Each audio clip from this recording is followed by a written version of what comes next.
Bueno, buenas tardes. Muchas gracias a Fasecolda por la invitación, por involucrar al BID en esta discusión tan importante. También quiero dar un agradecimiento especial por haber elegido a Cali como la sede. Yo nací, crecí aquí y tengo un regionalismo alborotado. Soy del tipo de persona que come chontaduro apenas se baja del avión. Entonces siempre celebro que Cali sea escogida como una sede para cualquier evento. Yo pues siento que últimamente vienen muchas buenas noticias de esta ciudad y este evento es un reflejo de eso. Tuve mucha reflexión sobre cómo organizar esta presentación porque entiendo que estoy frente a una audiencia que conoce bastante el tema pensional. Pero también sé que este tema es un tema delicado dada la coyuntura política actual. Y además,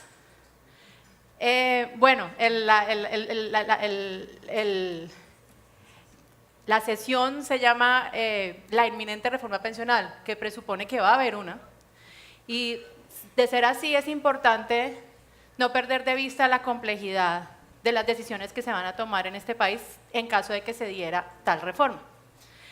Por eso hemos decidido dar un paso atrás para alejarnos del detalle y discutir principios más fundamentales sobre lo que uno espera de un sistema pensional, cualquiera el que sea.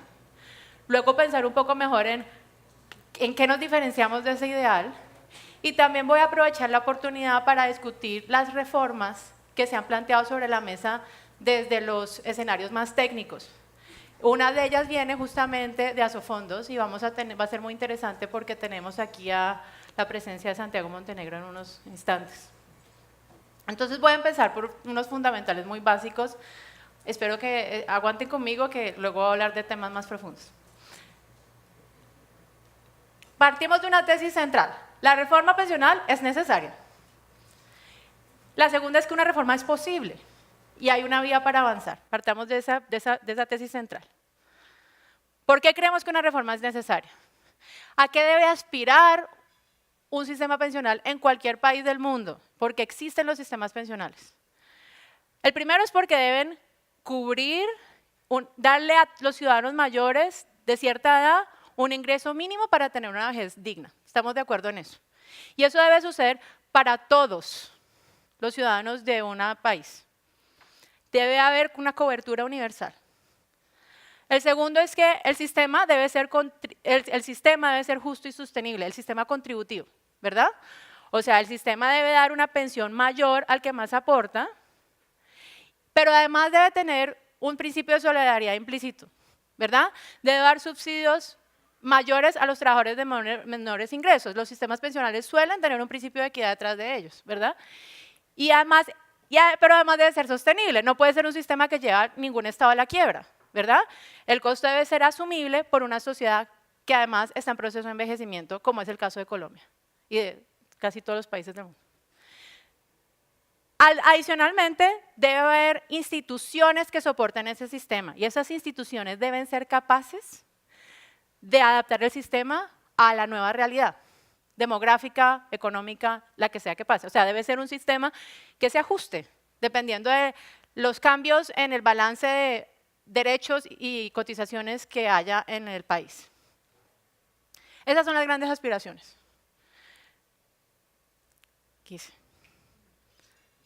Perdón. Ahora pensemos en un sistema ideal, como el que acabo de describir, cómo vivirían tres tipos de trabajadores. El primero es la señora Juana, ¿verdad? La señora Juana nunca cotizó al sistema pensional porque no encontró un trabajo formal. O porque nunca fue parte de la fuerza laboral, trabajaba, digamos, en la economía del hogar no remunerada. Es una señora como una campesina colombiana o una señora que ha trabajado siempre en casa, de bajos recursos. Esa es Juana.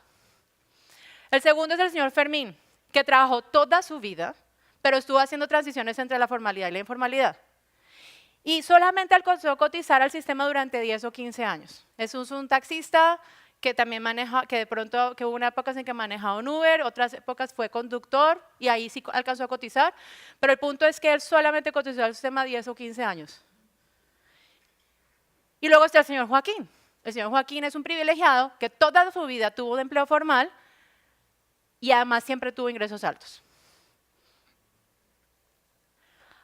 En un sistema ideal, la señora Juana se le otorga una pensión de solidaridad por encima de la línea de pobreza que le garantice la vejez digna. Ese es el objetivo básico, ¿verdad? Al señor Fermín, que es el trabajador informal, obtiene una pensión de acuerdo a lo que contribuyó, cuando contribuyó, y si resultara ser que esa pensión que le alcanzan a entregar es inferior a lo que el Estado considera que le merece una vida digna, obtiene un subsidio. Y luego está el señor Joaquín, que es el rico, ¿verdad? El señor Joaquín obtiene una pensión de acuerdo a lo que contribuyó y en realidad no recibe subsidios del Estado, y si los subsidios son muy pequeños.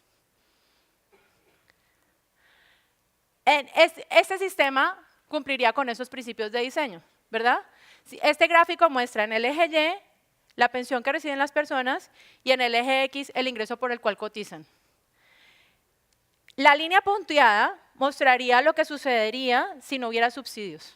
Entonces, a medida que cotiza más, pues obtiene una mayor pensión y a estas personas no reciben absolutamente nada.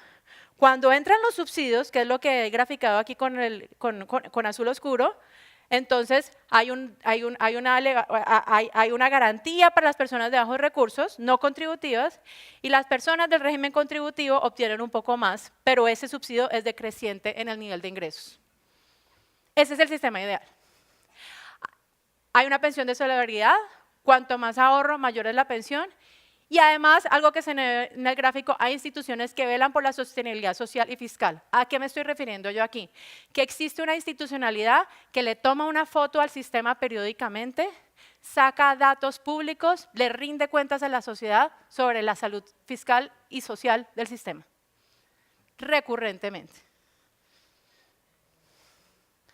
En el sistema colombiano, ¿qué pasa? A la señora Juana puede estar completamente desprotegida y no recibir absolutamente nada, o puede recibir a través del programa Colombia Mayor una pensión que es por debajo de la línea de pobreza. El señor Fermín se le devuelven sus aportes. Si cotizó a Colpensiones, ni siquiera recibe la capitalización de los aportes. Si cotizó al régimen de ahorro individual, sí lo recibe. Y puede obtener una pensión en BEPS, con un pequeño subsidio, pero eso es voluntario y muy poca gente lo hace. Entonces, por lo general, lo que hace es que recibe una devolución de saldos y ya, no tiene pensión. Y luego está el señor Joaquín. A ese señor sí se le otorga una pensión. Si cotizó al régimen de prima media, se le dará un enorme subsidio que puede llegar a los 1.000 millones de pesos, dependiendo de por cuánto cotizó. Ese señor está obteniendo subsidio financiado ¿con qué? En parte con los aportes de Fermín, ¿verdad? Y con los impuestos de todos los colombianos. Es un sistema, entonces, aquí lo estamos graficando, entonces aquí tenemos a aquellas personas que reciben Colombia Mayor, ¿verdad? Una pensión muy por debajo de la línea de pobreza, en verde clarito. Luego, más adelante, están aquellas personas que cotizan a BEPS, que son muy pocas y cuando lo hacen además con una densidad de cotización tan baja que rara vez en realidad consiguen obtener una pensión de verdad. Luego está el sistema contributivo, ¿verdad? Que recibe mucha atención. El sistema contributivo que está en competencia, ¿verdad? Uno puede estar en el régimen de ahorro individual, que es el que hemos graficado con azul claro, o en el régimen de prima media, que es el que hemos graficado con azul oscuro. La línea punteada mostraría lo que recibirían las personas en el régimen contributivo si no hubiese subsidios, pero como los hay, en el régimen de prima media, la pensión es muchísimo mayor. Entonces, ¿cómo es el sistema actual? Hay una pensión de solidaridad muy baja, que además no cubre a todos. Olvidé decirlo, si ustedes ven, yo tengo huequitos, debería tener más huequitos, pero no cubre a todos. Hay una competencia en el contributivo, y esa competencia con el contributivo, debo aclararlo, es una cosa muy rara en el mundo. En América Latina solamente sucede en Perú y en Colombia. Es muy inequitativo, evidentemente, por los altos subsidios del régimen de prima media. Y además, en algunos tramos del RAIS, digamos es un tema técnico, debido a que se le garantiza el salario mínimo, puede haber desincentivos al ahorro, porque independientemente de cuando uno cotice, va a recibir de todos modos un salario mínimo. Pero lo más importante, pero algo que queremos enfatizar mucho en el BID es que hay una debilidad en las instituciones, y esa debilidad en las instituciones es parte del resultado de la competencia en el régimen contributivo. Y esas instituciones son las que deberían estar haciendo rendición de cuentas sistemáticamente a la sociedad colombiana sobre la sostenibilidad fiscal y social del sistema. Dada ese diseño, pues no nos sorprende que los resultados en cifras del sistema colombiano sean muy desfavorables. En Colombia, el 70% de los adultos mayores son como Juana y Fermín, es decir, no reciben pensión contributiva, el 70%. Y en ellos el Estado se gasta alrededor del 0.1% del PIB. Luego están las personas, los adultos mayores, como Joaquín, que son solamente el 30%. Y el Estado se gasta alrededor del 4% del PIB en subsidios para ellos. El gasto, ese 4% está calculado como el déficit del régimen de prima media Colpensiones sumado al déficit de los regímenes especiales como los del magisterio y que todavía existe y el sector defensa. Y debo decirlo, es el gasto social más importante del presupuesto colombiano, que absorbe más o menos una cuarta parte, según cómo uno lo calcula, de los ingresos corrientes de la nación. Entonces, esa es la foto. Miremos hacia adelante. Colombia va a envejecer muy rápido, mucho más rápido que otros países europeos. Según las proyecciones que tenemos en el BID, el porcentaje de adultos mayores se va a doblar en cuestión de solo 22 años. Eso, un salto así, tardó 75 en Francia y 50 en España. O sea, nosotros nos vamos a envejecer a un ritmo muchísimo más acelerado que otras sociedades más avanzadas. Si no hacemos nada, ¿qué va a pasar? Pues dependiendo de cómo uno haga las proyecciones, con proyecciones razonables uno puede encontrar que va a haber más Juanas y Fermines, tanto en número como en porcentaje. Estimamos que para el 2050 serían 83% de personas que no tienen pensión contributiva, y habría más subsidios para Joaquín. El cálculo de estos subsidios es complejo y uno tiene que hacer algunos supuestos sobre cómo se compara, digamos, la tasa de interés implícita con con la de mercado, pero en algunos escenarios que tenemos en el BID estamos hablando de más de $500,000 para Joaquín en el 2050. Entonces, estamos de acuerdo en que es necesario hacer una reforma por muchas razones, un tema de sostenibilidad, un tema de equidad y un tema de cobertura. Ahora vamos a decir por qué creemos que una reforma es posible. En este momento hay un consenso al respecto. En el clima político, los candidatos presidenciales hablan de hacer reformas al sistema. Uno puede estar de acuerdo o no con lo que proponen, pero dicen que es necesario hacer algo, ¿verdad? Eso es una realidad. Además, ha habido ejercicios muy importantes por hacer propuestas concretas. Una viene justamente de Asofondos, que la vamos a discutir ahorita en un rato. También hubo una comisión de gasto que comisionó el gobierno, en que se discutió también otras propuestas informadas por Fedesarrollo. Y las propuestas tienen diferencias en algunos aspectos, pero también tienen consensos. En esta presentación vamos a tratar de subrayar esos consensos, esos mínimos en los que los técnicos expertos en el tema están de acuerdo. Y esas propuestas operan sobre 3 ejes fundamentales. Uno es el de ampliar cobertura, o sea, darle una vejez digna a Juana y a Fermín, hacer el sistema más justo, que tanto Fermín como Joaquín tengan una pensión acorde con sus aportes y que Fermín tenga mayores subsidios que Joaquín. O sea, que no haya más subsidios para la gente que más lo necesita. Y además, y ese es un tema que es importante y que queremos subrayar en el BID, establecer las instituciones de ajuste futuro. En las propuestas que nosotros hemos visto, sobre todo hay consensos en cuanto a la ampliación de cobertura. Aquí hay grandes acuerdos tanto del qué hacer y cómo hacerlo, lo voy a discutir en un instante. También hay acuerdos sobre la necesidad de hacer el sistema más justo, o sea, de quitar los subsidios que recibe la parte alta de la distribución de ingresos. Pero hay diferencias importantes en cómo hacerlo, sobre todo en la parte de financiamiento.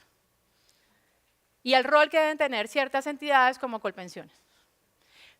Y además, y este es un punto que desde el BID pensamos que es crucial y que quiero enfatizar hoy, es necesario establecer las instituciones de ajuste, futuro y transición. ¿Por qué? Porque las reformas pensionales suceden cada nunca, cada vez que cambia un papa, ¿verdad? Y uno puede de pronto que se alineen los planetas, que tengamos un Congreso iluminado, que tengamos ministros iluminados, que llegue una propuesta maravillosa y tenemos la propuesta impecable, esa técnica que sueñan los economistas. ¡Tas! Si no existen instituciones para actualizar ese sistema en un proceso de envejecimiento de la población, tendríamos que estar rezándole a la Virgencita para que haya otra reforma en 25 años. Lo que hacen algunos países es establecer instituciones que van actualizando el sistema. Y creemos que ojalá, si se diera una reforma pensional, esto también se discutiera en las propuestas. Entonces hablemos de la ampliación de cobertura. ¿Qué sabemos que hay que hacer? Pues ampliar Colombia Mayor, ¿verdad? Que no está cubriendo a todas las personas que lo necesitan.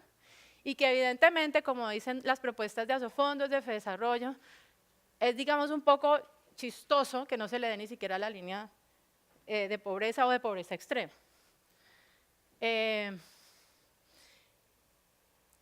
Y el segundo punto tiene que ver con el rol de BEPS, que el rol de BEPS puede ser muy importante para aquellos trabajadores como Fermín, que no lograron cotizar lo que era necesario para tener una pensión y a los que se le está haciendo una devolución de saldos.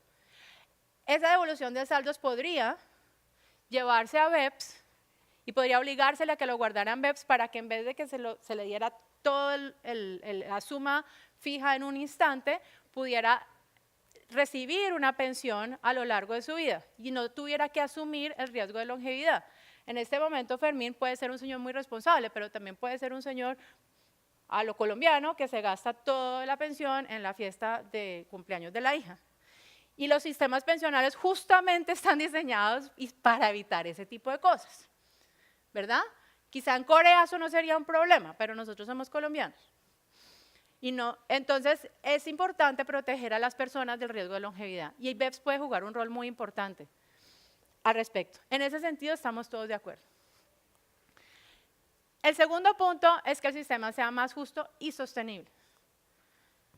Entonces, hay unos consensos en las propuestas técnicas que están discutidas en el informe de la Comisión de Gasto. El primero es que hay que integrar el régimen de prima media con el RAIS. Es decir, hay que eliminar la competencia. La competencia dificulta la gobernanza, genera incentivos perversos, sobre todo confunde a la gente. Hay algunos estudios que muestran las decisiones subóptimas que toman las personas y eso, como saben aquí muy bien en la superintendencia, ha sido mitigado un poco por la doble asesoría, pero sigue siendo un elemento de complejidad que dificulta mucho el diálogo. Idealmente, y en eso están de acuerdo las propuestas que hemos leído, uno tiene que tener un régimen de capitalización complementado por un régimen de reparto. El segundo punto es el de mantener una pensión mínima equivalente al salario mínimo. Este punto puede generar subsidios indeseados, pero es un punto que, digamos, para no hacerlo habría que cambiar la Constitución colombiana.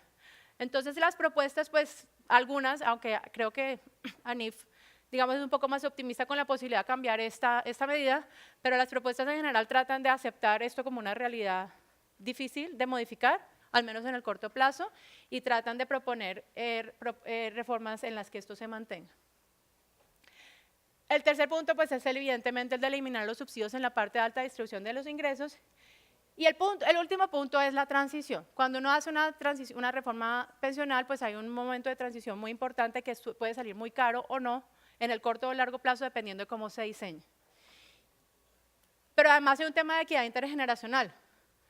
Ustedes si han visto, digamos, las noticias de España o de distintos países en donde ha habido reformas, el costo político es altísimo y el costo político puede ser especialmente alto si hay un salto intergeneracional muy fuerte y solamente un grupo de la población soporta casi toda la carga del ajuste. Entonces la viabilidad política y social de esto pues es enorme, este tipo de cosas que tumban presidentes y por eso es muy importante hacer una reforma que en la transición todo el mundo comparta el costo. Hay maneras de hacerlo. Ahora, ¿dónde están las diferencias? Y le pido a Santiago que me corrija si no estoy siendo justo. FEDesarrollo propone un pilar de reparto puro. Las cotizaciones de hoy servirían para financiar las pensiones de hoy a cambio de derechos futuros. Es un pilar de reparto puro cuya sostenibilidad depende enormemente, o sea, está amenazada enormemente por el envejecimiento de la población. En esa propuesta es, digamos, cómoda desde el punto de vista fiscal en el corto plazo.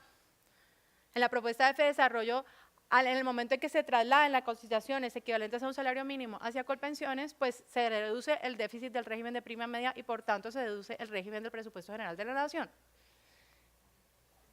Pero pues cuesta más en el futuro por el argumento que estaba mencionando ahora del envejecimiento de la población.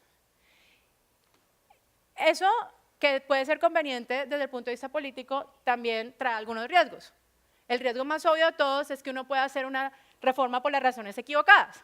Uno podría perfectamente decidir hacer una reforma para resolver un problema fiscal de corto plazo y no para mejorar el sistema pensional. También puede generar un costo increíblemente alto para los hijos de uno. ¿Sí?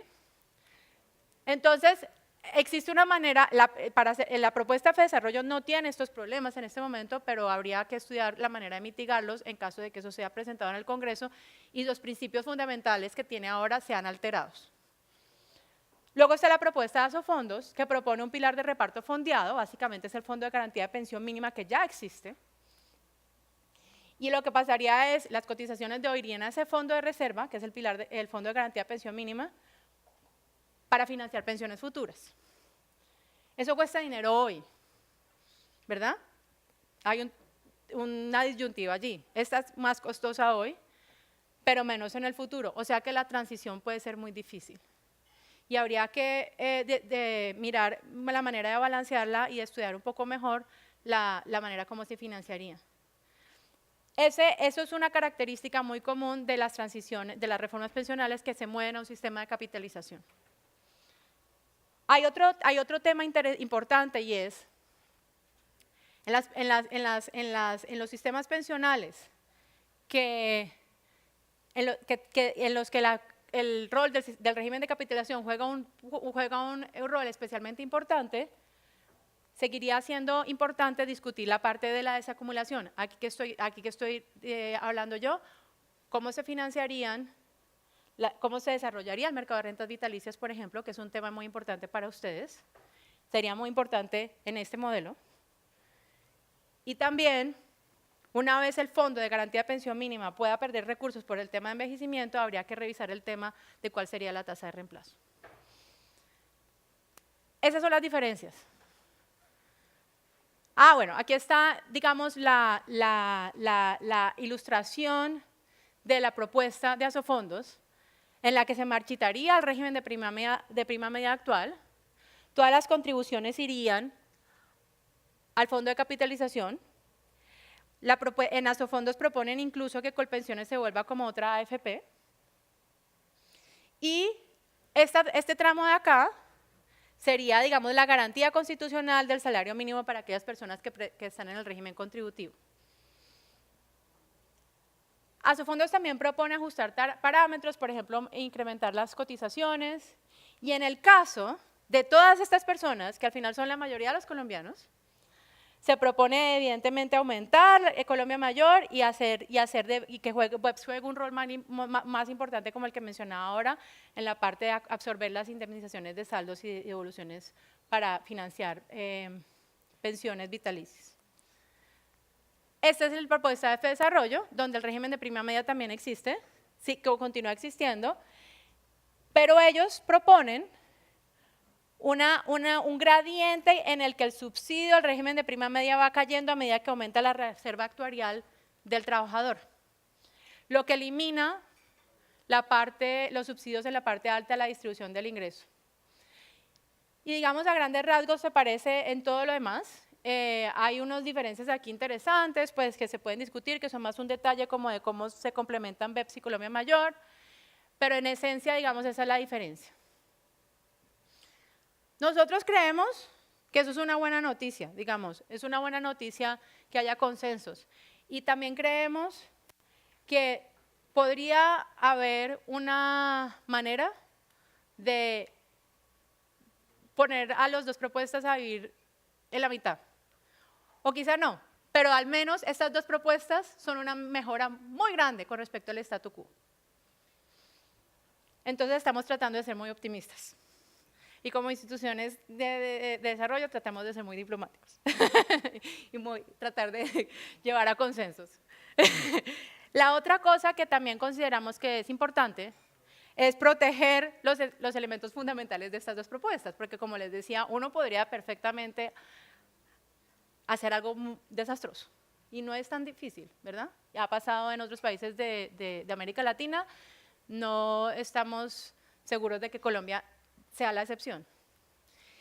El último punto es el que yo quiero subrayar más, porque, digamos, es un punto que a veces cuando uno se queda, digamos, en el detalle del debate sobre cómo se financian y el pilar de beneficio definido y si lo toma uno o se los toman los otros, puedo olvidar este punto sobre la posibilidad de adaptarse al futuro del sistema. ¿Aquí de qué estoy hablando yo? Les estoy hablando, por ejemplo, de lo que pasa en Canadá. Les voy a contar lo que pasa en Canadá. En Canadá hay una rendición de cuentas. Hay unas instituciones que hacen cálculos actuariales y digamos, están evaluando permanentemente la viabilidad financiera y también los argumentos de equidad del sistema. Y si de pronto encuentran que la sostenibilidad fiscal del sistema está en riesgo, recomiendan ajustes. Los ajustes pueden tomarse de cualquier parámetro, digamos, usualmente cuando se habla de pensiones todo el mundo piensa en la edad de jubilación y evidentemente pues eso, pero pues hay otros parámetros también que son muy importantes. Por ejemplo, estaba hablando hace un rato con Oscar sobre cómo se financian, cuál es la tasa de reemplazo de las pensiones de supervivencia, o cómo se cotiza, o etcétera, ¿verdad? Pero lo que hacen en Canadá es que recomiendan ajustes y se los muestran al Parlamento y le dicen al Parlamento, oiga, usted tiene 6 meses para cambiar las leyes. Al respecto, discuta qué es lo que mejor le parece, pero hágalo. Y si en 6 meses no hace nada, lo vamos a ajustar automáticamente. Es un modelo bonito porque de alguna manera le da un espacio a la democracia para debatir sobre reformas que son muy dolorosas y muy duras políticamente, pero también protege la sostenibilidad fiscal. Y hay algo que a mí como mamá me importa mucho, ese punto, porque cuando estamos hablando de sostenibilidad fiscal, en realidad estamos hablando de las pensiones de mis hijas, ¿sí? O de los impuestos que van a tener que pagar para financiar las mías. Estos son, digamos, reglas semiautomáticas de ajuste o reglas automáticas. Las reglas automáticas son, por ejemplo, estas en las que dicen, bueno, automáticamente vamos a ajustar la de jubilación a la expectativa de vida, que también son razonables. También hay una rendición de cuentas y hay una rendición de cuentas continuada. En este momento en Colombia en realidad eso no existe. Les hablé de Canadá, pero les puedo hablar, por ejemplo, de Barbados o de Jamaica, que no son necesariamente, digamos, los modelos económicos de desarrollo. Pero en Barbados y Jamaica también pasa eso. Hay unas instituciones que están obligadas a reportar al Parlamento. En México también, no funciona tan sofisticadamente, pero en México también. En Colombia en este momento no tenemos eso. Yo sinceramente creo que tiene algo que ver, me corregirán Santiago si no está de acuerdo conmigo, pero yo también creo que es un reflejo del problema de fragmentación del sistema contributivo y ojalá eso se corrigiera. El último punto lo puse aquí, estoy hablando de la parte institucional que tiene que ver con la inestabilidad jurídica, que yo sé que esto lo sufren las aseguradoras más que muchos. Y yo no soy abogada, yo soy economista, entonces voy a decir algo que de pronto va a sonar extraño y ustedes me corregirán, pero pues es algo que discutimos a veces en el BID y es la posibilidad de tener tribunales especiales de seguridad social. En este momento, digamos, el sistema pensional es muy difícil, es muy complejo, le llega la tutela a cualquier juez y el juez dice, claro, dele a todo al señor. Y muchas veces hay fallos que son en contra de la Constitución. Entonces, yo sé, por ejemplo, que algunas aseguradoras tratan de capacitar a jueces. Seguramente ese es un problema que hay en muchos otros ámbitos de la economía. Seguramente los jueces también fallan mal en el sector de salud. Pero a mí sí me parece que en este caso en particular, en el que estamos hablando de un problema que se come la cuarta parte de nuestros impuestos, sí que deberíamos tomarnos esta posibilidad de tener tribunales especiales de gente que entienda en serio. ¿Cómo hacerlo? No sé. Los abogados que están aquí seguro tienen ideas fantásticas y estaríamos felices de oírlos.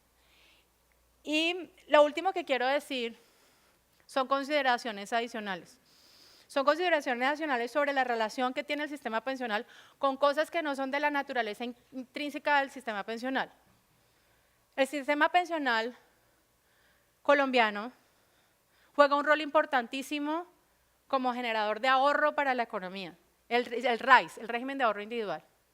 El régimen de ahorro individual y lo que nosotros damos a las pensiones en el régimen privado es finalmente, juega un rol importantísimo para la deuda pública, para el financiamiento de la deuda pública del gobierno, de ahí salen las carreteras y buena parte de la inversión pública. Eso es una cosa que hay que tener muy en cuenta en cualquier propuesta de reforma pensional. Cualquier propuesta de reforma pensional que uno haga debe tener en consideración eso. El ahorro finalmente es el motor del desarrollo económico de largo plazo. Y el sistema pensional colombiano juega un rol importantísimo en ese sentido. El segundo punto tiene que ver con las limitaciones de una reforma pensional. Imaginémonos de nuevo ese escenario maravilloso en que tenemos ministros de Hacienda iluminados, congresistas iluminados y hacemos una reforma divina, perfecta, la que todo el mundo soñó. Si es que existe, yo no creo que exista, pero digamos que existe. Aun si eso pasa, las pensiones están soportadas sobre el mercado laboral, ¿verdad? Las pensiones heredan todos los problemas del mercado laboral colombiano. Nosotros tenemos un mercado laboral lleno de Fermines y Juanas. Nosotros tenemos un mercado laboral con problemas, en las que más o menos la mitad de los trabajadores nunca cotizan, y la otra mitad cotiza a veces sí, a veces no. Por mucho que nosotros que hagamos en esta área, mientras no pensemos mejor en el mercado laboral colombiano, vamos a estar siempre cojos. Y eso es importante porque nosotros, digamos, yo ahorita fui un poco injusta porque yo estaba evaluando el sistema pensional por su diseño, pero algunos de los problemas no necesariamente son de su diseño, son problemas del mercado de trabajo colombiano.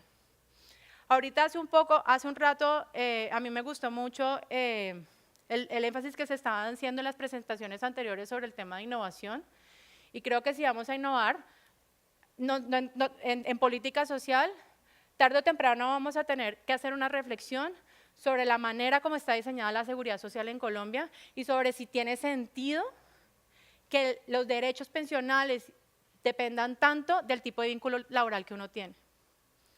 En particular, porque si, digamos, esto ahorita se está estudiando mucho el tema de la automatización y el gig economy y cómo los Ubers van a desplazar a los taxistas, etcétera, etcétera, etcétera, cada vez va a haber más trabajadores que de alguna manera son informales. No es que sean informales, es simplemente que no tienen una relación laboral patronal como la que yo tengo con el BID, pero son trabajadores que deberían tener maneras alternativas de cotizar y tienen los mismos problemas que yo, de impaciencia, que si no los obligan a cotizar, pues se van a gastar la plata al otro día.